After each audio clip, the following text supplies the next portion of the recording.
This is the Phillies Postcast, your instant game reaction for the Philadelphia Phillies. Part of the Locked On Podcast Network. Your team every day.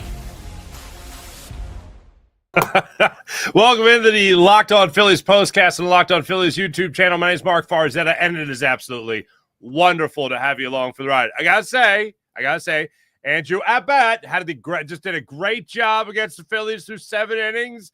I did feel like he was leaking a little oil there, a little gas there, and I think there was a conversation in that 8th inning, as a matter of fact, that Terry Francona, old Fredo, as we used to know him here in Philadelphia, has he gone on to do anything with his career? Anyway, doesn't have anybody warming up in the bullpen. And I thought, that's interesting. You don't have anyone warming up in the bullpen? We're talking about a guy getting to 90 pitches here in the big leagues, 93 pitches, I think, as a matter of fact, right around that time Sosa got the hit. And I'm like, nobody's up in the bullpen? I find that hard to believe.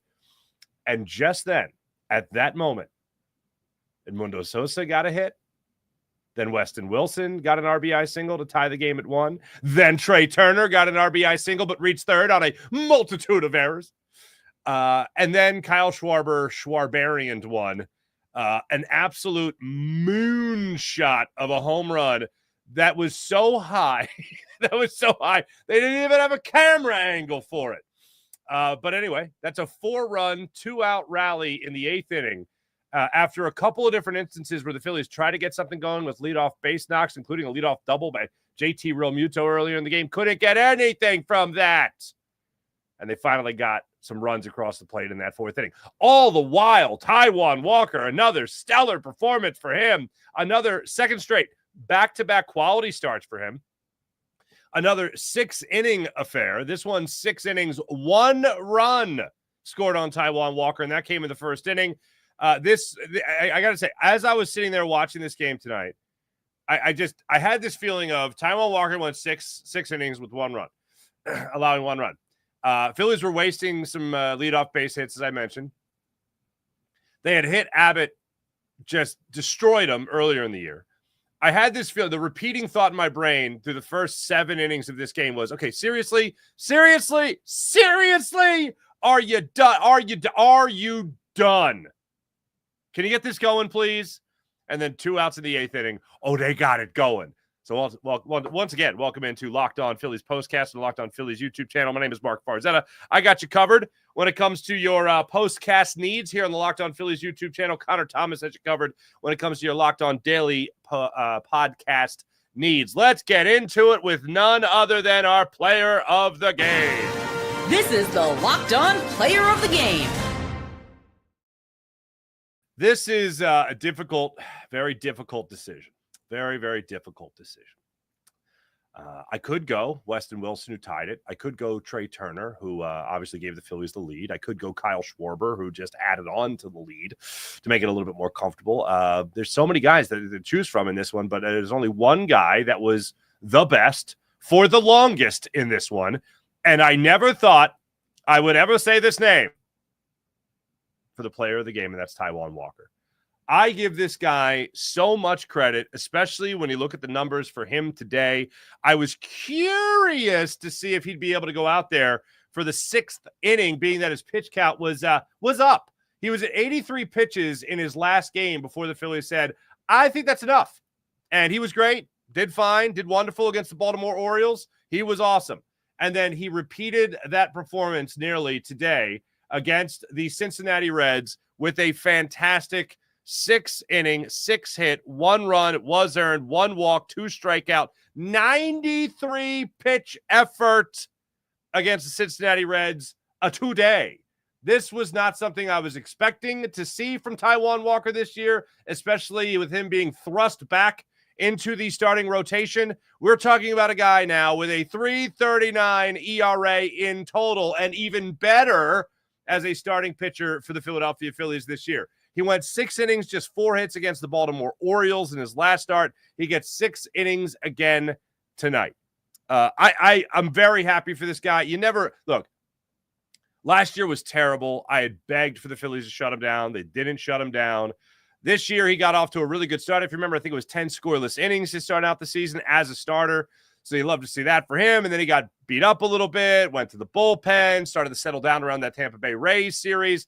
And ever since then, he has just looked like a much better pitcher. And now you're looking at 2 straight starts, quality, better than quality. When you talk about you just need 6 innings and 3 runs or less for a quality start. 6 innings against the Orioles, scoreless. 6 innings, 1 run against the Reds. So Taijuan Walker, good hustle to you. You are the player of the game. As for the turning point. Time to reveal where the game was won or lost. It's the turning point. Unlike the first one, this one's really easy. The 8th inning. Like I said, the Phillies had some opportunities, including trying to bring Bryce Harper home to score on Nick Castellanos' sac fly to right field. Harper was thrown out at the plate. Marte, hey, look. You had 1 out in the inning. You hadn't really done anything to hit. You hadn't done anything good. Harrison Bader would have been the next man up. I don't fault them for trying to score, and here's the reason why. And I understand Marte is a converted infielder. He's a third baseman. Third baseman can throw. Now, if Marte was like a second baseman, which he's played very little of in his career, if he was like a full-blown second baseman and all of a sudden he's out in the outfield, I'm like, yeah, run, no doubt about it. The only thing that gives me a little bit of pause is he's a right fielder. He's a third baseman, new to right field. You're going to test him regardless of where he was playing on the infield. But third baseman obviously have an arm. He also caught that ball flat-footed, which is what an inexperienced right fielder would do in that situation. So he makes an absolute perfect throw. I didn't have a problem with the decision. I tip my cap to the other team on this one, which I hate doing, but when it's real, it's real, and this is an example where it's real. My bigger criticism is not, oh, should you have sent Harper or not? You should have. You did. Now, this is the example that I always bring up to you guys of I can't argue the result, but I can argue the philosophy. The philosophy there was right. Send him. The result was wrong. Terrible. But that regardless, you got to argue with philosophy here. They did the right thing. My biggest issue with that, my only issue with it, is what the hell kind of slide was that from Bryce Harper? Like, I know that there's only one Trea Turner, but like even Edmundo Sosa could go like head first, around the catcher a little bit, or even sliding to the side of home plate as opposed to trying to go straight in. Like that just didn't make any sense to me. I don't know if he was trying to go for, blocking the base path or something. I don't know, but that was a horrible slide by Bryce Harper. Like slide into the plate, little slide, little tag with the arm there. Try to avoid it somehow. But anyway, that was the closest the Phillies got. It was the only time the Phillies touched home plate, and it didn't even count. So they get out of that inning, unfortunately, the Reds do in the 7th inning. So that's the only moment that I went, okay, maybe they're just doomed, because it seems a little desperate, but still the right call. So then the 8th inning comes up here after Jordan Romano, by the way, came in and absolutely dominated with 10 pitches to get through the bottom of that 7th inning. Up comes the top of the 8th inning. Abbott's still pitching. He's at 83 pitches at this point. He gets Bader to strike out on a high fastball. He gets Kemp, who he just made look silly throughout the day. Gets him on a fastball away. Then Sosa, on a 2-2 count, he drives one in the right field for a 2-out base knock. Okay, let's get something going. Then Weston Wilson steps up here. And the turning point, I'm going to say, definitely a Sosa single. But then Weston Wilson goes up there, and he gets a pitch. It was a good pitch by Andrew Abbott, a curveball, not even the outer half, outside corner of the plate. And Weston Wilson gets phenomenal plate coverage on this one and barrels it into the left field corner. Bing, bang, booms around a little bit. You're able to get Edmundo Sosa scoring from first on this one. Weston Wilson gets credit for the RBI double. It's now a 1-1 ball game, and nothing but good vibes and good things after that. Trea Turner gets the RBI single to left field. He ends up reaching third on the throwing error. It's a 2-1 ball game. And then Kyle Schwarber gets a 1-0 fastball well up in the zone. And I believe it was Reggie Jackson who used to always say, if I get a ball at my eyes, I'm going to swing at it because it's already halfway up the wall. Something like that. Well, Kyle Schwarber certainly took this advice. The second pitch out of Santillan there, the right-handed relief pitcher, after they took Abbott out, they bring him in to face Schwarber. A mistake. And Schwarber, 404-foot home run over the right field corner fair pole. And they reviewed it. Boundary call. I don't think they had any idea where that ball was. I know the cameraman didn't have much of an idea where that ball was. And he blasted out of the park for the 4-run, 2-out rally. And that was the last of it there in the 8th inning. Without question, the turning point of the game. This is what you'll be talking about. As far as what you'll be talking about, all of what I just told you, all of what we just reviewed from the game, and the Mets, even when they don't play, still suck.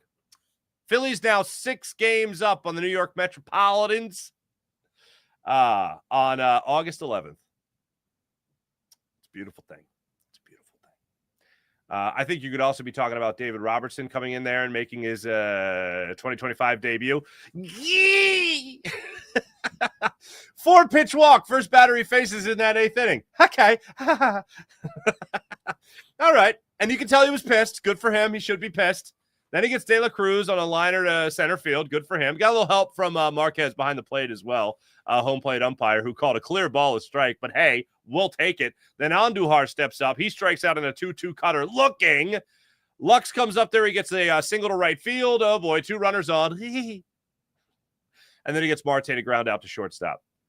David Robertson's walking off the mound. You could tell that he was very upset with walking the first batter he faced. In total, though, 17 pitches in his return after Jordan Romano's 10-pitch 7th inning. Robertson comes in there, which allows just 1 hit and a walk, unfortunately. So 2 base runners there in his 8th inning. And then Orion Kerkering does get credit for the save. They didn't want to use Johan Duran. That's fine. Save him for when he's at home, babe.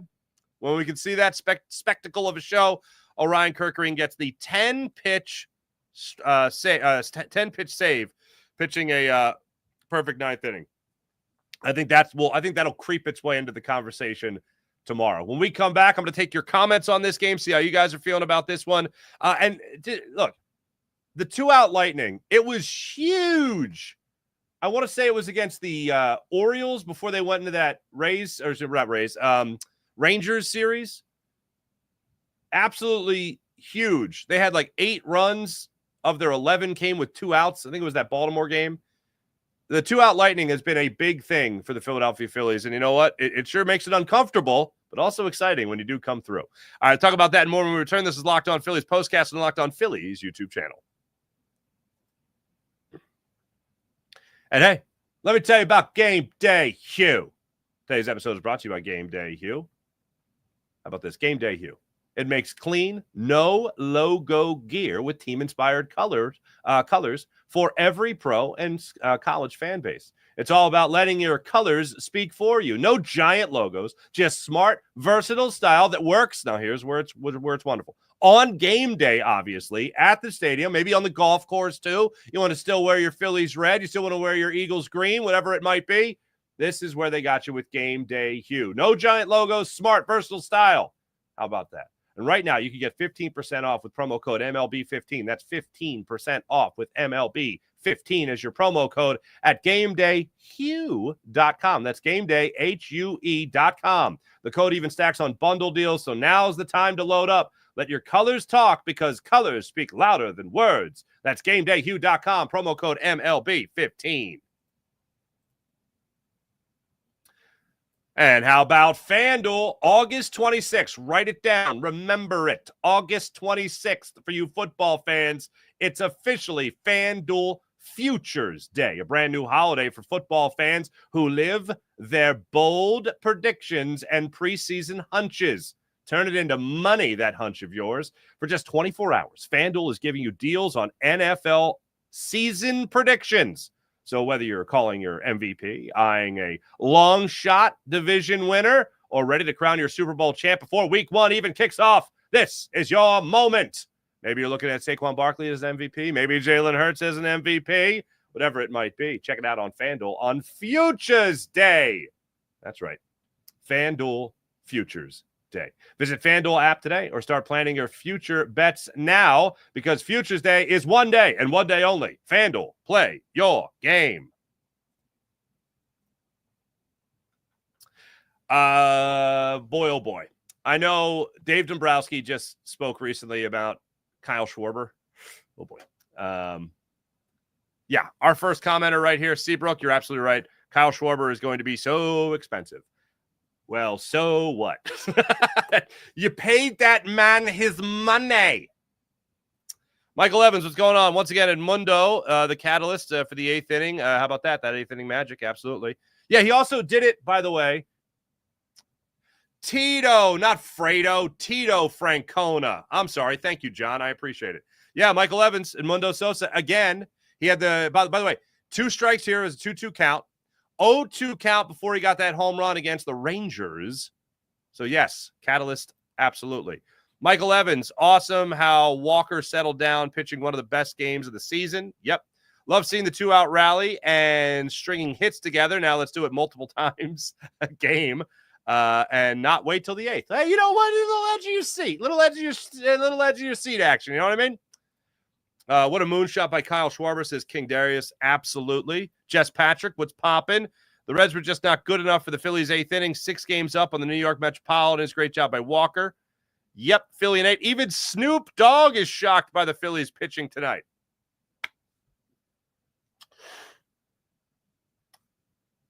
I generally save rewinding the television for plays that I want to get another look at, stuff like that. But when I heard Snoop Dogg was performing after the game tonight in Cincinnati, I went, I don't think I heard that right. Rewind. Oh, no. It's true. Snoop Dogg is performing probably right now. Didn't see that one coming. Not having my bingo card this year, but okay, here we go. First, David Robertson's on the field, then Snoop Doggy Dogg. All right. I remember when he did that Snoop Lion thing for a minute. That was weird. All right. Mark K, hello. They still seem to have no game plan. No, they do have a game plan. I just don't like their game plan. Mark, I agree. It looks like they have no game plan because I think their game plan was crap. But like early and often in counts throughout the day today against Andrew Abbott, I guess they figured he was going to be pounding the strike zone, but he was just making guys look silly. A lot of ground outs, pitching himself out of jams. I mentioned earlier you had, a leadoff base runner for the Phillies in the 5th inning. That was their first hit of the game. That was JT Realmuto. They got nothing out of that. Then they got Sosa's first hit of the game in the 6th inning. Leadoff, got nothing after that. Then you got Bryce Harper leading off with a double in the 7th inning. Nothing after that. And then the 8th inning, they were able to pounce. Ken, what's up? 3 things after shaky first 6 innings from Walker tonight, just 1 run. Give the bullpen light work to close it out. Absolutely. Bottom of the order, getting it done. 8th. In the 8th, capped it off with Schwarber. 6 games up in the Mets. Absolutely. Morgan Wilson. Yes, Morgan Landy. I agree. Evelyn. I thought it was going to be a typical travel day troubles. That's interesting. Yeah. Walker, great. Romano, great. Bottom of the lineup, keeping us alive. I didn't even hit this yet. I knew there was one thing I was missing in the segment coming back. Here it is, by the way. Here's what your boys did tonight as far as the lineup went. Turner, Schwarber, Harper, Realmuto, all with base knocks. Bader came up with a base knock in that 9th inning. Nothing doing much there for it, though. And then you also saw Sosa come up with the 2 hits today, the lead, the squad. And then Weston Wilson came up with a game-tying hit. Bryson Stott just came in to play second, but did not get in at bat today, so we didn't get to see if he was going to be able to continue his hot streak tonight. Yeah, that's what you got there. Now, as far as the rest of the comments, though, Cassie looks terrible, not contributing anything. I concur. I believe we're going to see a shake-up there in not too long. Justin Crawford, 4 days away from likely getting called up to the big leagues. Brian, to answer that question, same thing. That's exactly what I would say. Schwarber for MVP, says Philly fan 07. Mark C, I'm glad you caught that one there. Hi, Mark. Hi, Mark. Walker is resilient. He is. And hey, yeah, but we got you. I don't know. Third base. If you know, you know. And if you know, you're probably 97 years old. No. All right. Anyway. Aaron Nola returns soon. We're deep with pitching. Yes. Got to be Taijuan. Batters got hot in the 8th inning. Yes, they did. D-Rob looked rusty, but got it done. Very promising. Yes. Overall, good sign. Very good sign. Joel, hello. For the past few games, Phillies have shown they just need 1 or 2 really good innings to win games. I mean, today it looked like they weren't going to get a single hit for the first 5 innings. That is correct. And then they did. Michael Evans, once again, once Sosa complained about the outside pitch called a strike, he knew Abbott was going right back to that same spot. Monday. Yeah. Made him pay. I like it. Monday. Not Mundy, but Mundy. Edmundo Sosa. Okay. Eighth inning turning point. Absolutely, Chris. I agree. Joseph Weston Wilson. Hell yeah. Nicky Nips Hater here. Sup? What's up? What's up, Seabrook? WW32. It's the confidence. You can even see that Thompson has more confidence in the pen. Well, I would have more confidence in the pen. Did we go over the? I don't have the numbers in front of me. But the bottom line is this. Since the trades, okay, since Joan Duran joined the bullpen, Phillies are best opponent batting average and best opponent on base percentage. Both, I believe, are I know they're both sub 200. Sub 200 on base percentage and sub 200 batting average. So both those are very good. Charles Pappas, we've talked about this. Yeah, I thought Tomey was something. Schwarber might be the best home run hitter in Philadelphia since Schmidt. I got to see 58 home runs. I mean, if you're talking about consistency, I mean, Ryan Howard had 5 incredible years. Schwarber's getting an opportunity to pass that. And Ryan Howard, of course, had 58 home runs. I always say, though, what and I love Ryan Howard, but I always say what ruined it was he was incredible for 5 years. He was average for 2 years. And then he was bad for, I think, 5 years. So it was like, as we saw him be incredible for 5, and we saw 2 average years, and then we saw just bad, injury-ridden Ryan Howard, unfortunately. Like Tommy Joseph taking a spot at first base. Yeah, that's right. Ugh. Bench Casty, yeah, he's not doing great. Ed Pooner, hello, Ed. We survived another Taijuan outing. I mean, we're more than just surviving. We're thriving. Well, he's thriving. Phillies need to get him some earlier run support. That'd be nice. Danny, what's going on, Danny? How you doing? Remo, is there any chance Painter gets used at all this season? Probably not. If he wants to come up to the bullpen, come up to the big league, he's got to be able to pitch. He's not pitching. He is getting just shelled at the minor league level right now. So, no, I'm not bringing him up. Not even a little bit. Number 1 pen in the league right now, absolutely. Oh, yeah, how about that? Faxi, Ryan Howard would have benefited not just from the National League DH, but also the shift. He would have definitely benefited from the no shift either. Those are two things we got to talk about as well. I like Casty. He's just not that good right now. Farzy can't bench the bar. What's up, Farzy? What is your confidence level in Kerkering at the present moment? High, very high confidence. I'm very confident about the bullpen in general. I feel great. Like Romano even came in and dealt, and he's been dealing. I give a lot of credit to Jordan Romano.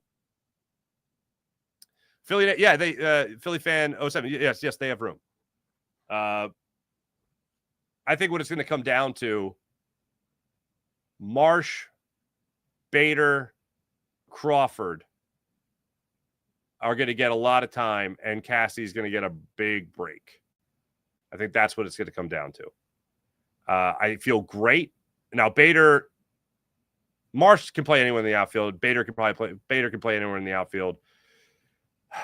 Justin Crawford would be corners or center field. I'm not sure, but I think the Phillies are going to give him a legit shot. And Nick Castellanos has played a lot of games. Sosa, what'll happen when Bohm comes back? I think Harper's going to get more of a break at first. I think Sosa's going to continue a platoon with Bryson Stott. I think that's the way it's going to go. And maybe if we're lucky, we'll be getting maybe if we're lucky, we'll get a little Edmundo in left field. Kidding. Cassie's making too much money, though. Would they really sit him? Yes, if he continues to hit 180. And look, I know I was pissed about that. It was the Marlins game where they took Casty out and put in Kepler. I think they moved Kepler into shallow right field or into right field for that game. Kepler's not that good either. But Casty, I don't mind him out there still if it's just to keep his bat in the lineup. Like metrics wise, no, he's not a good outfielder. Like I get it. But if you're not going to be good in the field and you're not going to be good at the plate, then what is it you say you do here? And I don't think Dave Dombrowski gives a damn about the money right now, just like I don't think John Middleton gives a damn about the money right now. This could be, if you can't sign Kyle Schwarber, this could be the last go-around with this ball club as it is right now. So, yeah, all in, baby. All in. Thanks, everybody in the chat. You guys are great, as per usual. Make sure you guys like and subscribe to Locked On Phillies YouTube channel. That's Locked On Phillies YouTube channel. Also, while you're at it, like and subscribe to Locked On Eagles YouTube channel as well. Louis DiBiase's got you covered for each and every day for your daily Eagles content. And then the Eagles squad comes in. Jason Bertidis, Harry Mays, myself, Louis DiBiase as well. Break it all down when it comes to the Eagles. And then also Locked On 76ers. Me and Keith Pompey break it down each and every day on your Locked On 76ers podcast daily on that one. As far as you can't bench the bar, good office reference. Thank you very much. I pride myself on that. Thanks for watching. Thanks for listening. Make sure you guys like and subscribe. Be back with you guys tomorrow. By the way, 6:40 start time. Phillies also, by the way, not only 6 games above the New York Mets in the division, they are also 20 games over 500. Tomorrow, Ranger Suarez, the lefty, on the hill against Brady Singer, the righty. Singer comes into this one 9-9 in the season with a 4.53 ERA. Ranger Suarez 8-5 with a 2.94 ERA. Ranger in his last start, not so great. Baltimore Orioles took him for 5 runs on 9 hits, including a homer, 6 1/3 inning from him, 8 runs, over his last 2 starts for Ranger Suarez. You want to see him get back on track. Thanks, everyone. Like and subscribe. See you guys tomorrow. Have a great rest of your night. Go Phils.